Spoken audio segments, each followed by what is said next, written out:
Morning, guys. Well, because of my job nature, right, I seldom... Whoa, that Almira, my God! The car just cut across 3 lanes in front of a few motorcycles to turn into another slit road. Anyway, it's pretty early now, at least for me. You know, it's like 8:30 in the morning. Because of my job nature, I seldom drive in rush hour traffic.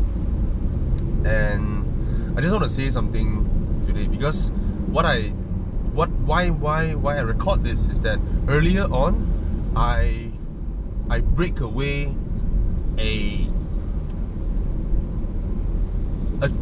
traffic jam that, you know, how do I put this?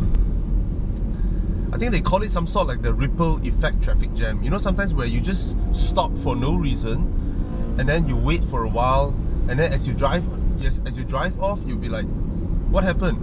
Why is there a jam? So this is called the ripple effect or something. When one person who is not very observant of what is going on in front, and he drives until the very last minute, and he sort of brakes to a complete halt. Alright? And actually he is causing all the cars behind him to do the same action, but everybody is about half a second slower. So what that creates is like a rippling effect that goes out, and that little jam will travel potentially 10 or 20 kilometers down the traffic. So that's what caused by it. So what happened just now is that because I see very far when I drive. I see very far ahead when I drive. Because the objects that are nearer to us, they are around our peripheral vision anyway. But our focus should actually be further away to know or comprehend and understand what is happening. So I saw something like that going on. One car cuts into the other lane, the guy brakes, and then everybody behind just, you know, brake, and then it created a rippling effect traffic jam. So I was very far away, and then I ease off my throttle, because the few cars in front of me, they haven't noticed it yet. They are still traveling at that rate of speed. So I ease off my throttle and slow down, where all the cars behind me will slow down.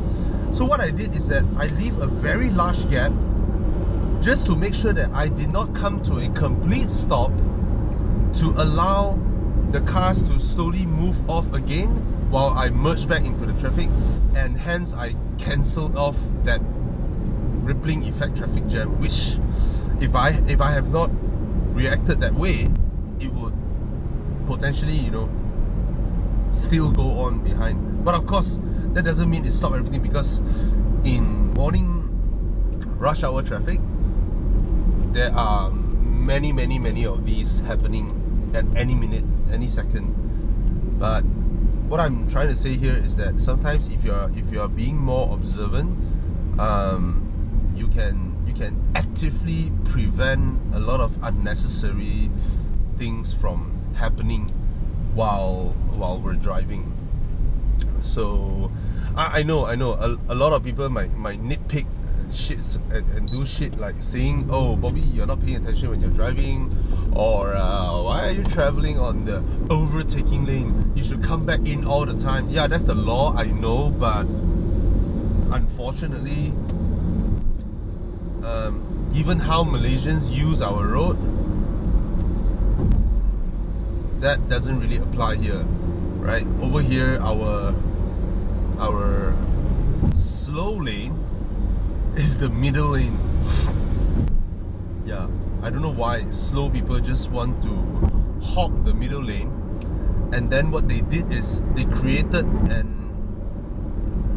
a temporary road barrier between the inner lane and the outer lane, and makes it very difficult for people to switch lanes because of this bunch of road hoggers in the middle.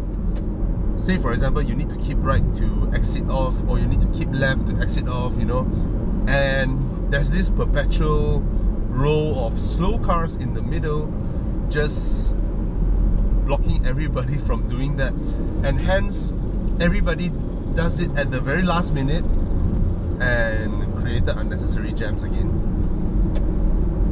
Yeah. So what I mean by actively, you know, well, they call it defensive driving or whatever, but yeah, being that we have to be so active, right? You should call it the other way. Anyway, like for example, I always monitor my rear view mirror and side mirrors just to make sure, you know, I always watch out for motorcyclists. Don't take it for granted, motorcyclists, because you guys should watch out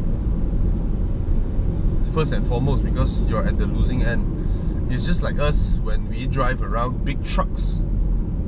We will be extra careful, extra vigilant, right? Because we are at the losing end. And so when I spot motorcycles coming up, I will do little actions on my lane, you know, just to make sure to give them enough clearance, right? Like now I'm driving on a 2-lane road, and if I know there are a lot of motorcycles behind and all that, I will try to keep right, you know, as much as possible, so that I keep the middle imaginary lane, or where motorcycles travel, basically in between cars, right? I keep it clear, wide enough for them, and that actually reduces unnecessary potential,